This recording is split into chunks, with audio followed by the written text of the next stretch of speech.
সূর্যের আলো ধীরে ধীরে মাটির বুকে লেগে সন্ধ্যার প্রহর ডেকে আনছিল।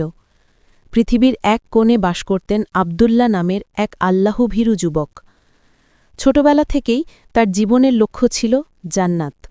তিনি সবসময় তাওহীদে দৃঢ় ছিলেন, নামাজ কখনো কাজা করতেন না, পাপ এড়াতেন এবং গোপনে প্রকাশ্যে দান করতেন।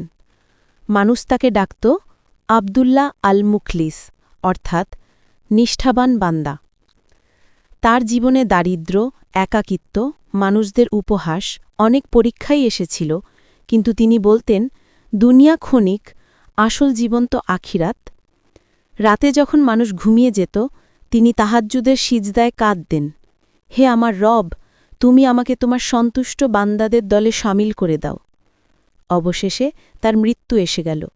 ফেরেশতারা নূরের মতো উজ্জ্বল মুখ নিয়ে বলল, হে নেক মানুষ, বের হয়ে এসো দুনিয়ার কষ্ট থেকে, আজ তোমার জন্য জান্নাতের সুসংবাদ। আবদুল্লার মুখমণ্ডল উজ্জ্বল হয়ে উঠল। তিনি জান্নাতের বাগানের দরজায় পৌঁছালেন। দরজাটি ছিল মুক্ত হীরার খচিত, বিশাল ও অপরূপ। ফেরেশতা দরজা খুলে বলল, এটাই তোমার স্থায়ী আবাস। এখানে নেই মৃত্যু, নেই দুঃখ। জান্নাতে প্রবেশ করতেই নদীগুলোর মায়াময় দৃশ্য তাকে অবাক করে দিল।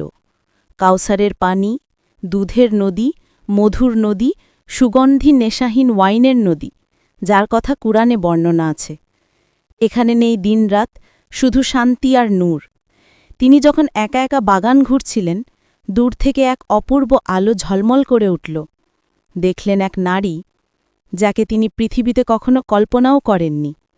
তার চোখ ছিল কোমল, গভীর, নির্মল, ত্বক ছিল মুক্তোর মতো ঝকঝকে, পোশাক ছিল নূরের মতো।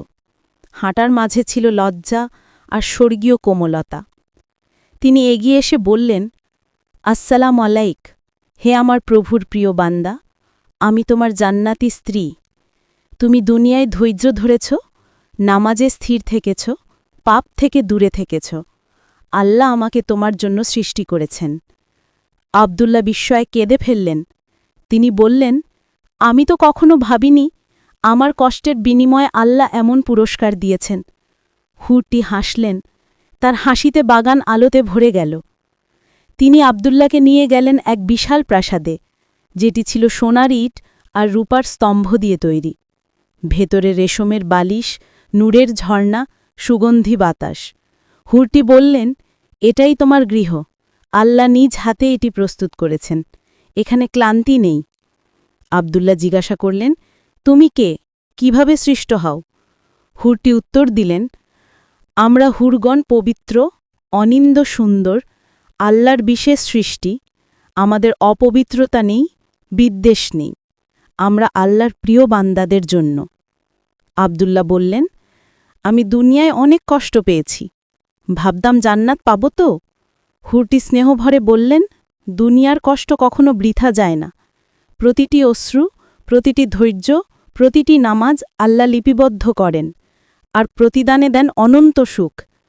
তিনি আবদুল্লাহর হাত ধরে বললেন, এখানে দুঃখ নেই, এখানে মৃত্যুও নেই। হুর তাকে নিয়ে গেলেন জান্নাতের নদীর ধারে। নীলাভ পানি, সাদা নূরের প্রতিফলন, সুগন্ধি বাতাস। হুর বললেন, এই নদী থেকে পান করো। আবদুল্লাহ পান করতেই অনুভব করলেন এক স্বর্গীয় তৃপ্তি, ক্লান্তি, দুঃখ সব দূর হয়ে গেল। এরপর তারা গেলেন এমন বাগানে, যেখানে ফলগুলো ডালে ঝুলছে, কিন্তু কাছে গেলে ডাল নিজে নিচে নেমে আসে। হুরটি হাসতে হাসতে বললেন, এগুলো তোমার সেবা করার জন্য সৃষ্টি হয়েছে, তোমাকে কষ্ট করতে হবে না।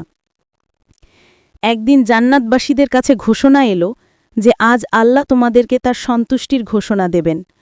সবাই জমায়েত হল, একটা নূর প্রকাশ পেল, যার সৌন্দর্য কোনো চোখ সহ্য করতে পারে না। সবাই সিজদায় পড়ে গেল। আবদুল্লাহর হৃদয় কেঁপে উঠল। হুরটি বললেন, এটাই সর্বোচ্চ উপহার, জান্নাতও এর তুলনায় ক্ষুদ্র। এইভাবে আবদুল্লাহর নতুন জীবন শুরু হল। জান্নাতের সময় নেই, বিরক্তি নেই, বার্ধক্য নেই, প্রতিদিন নতুন নিয়ামত।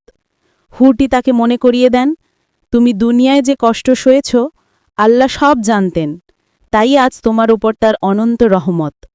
জান্নাতে তাদের মাঝে নেই বিচ্ছেদ, নেই ভয়, নেই দুঃখ, শুধু আল্লাহর দেওয়া চিরস্থায়ী শান্তি। এইভাবে জান্নাতে তাদের সুখের ও আলোকময় জীবন চলতে থাকে, এক চিরস্থায়ী, পবিত্র, দুঃখহীন জীবন।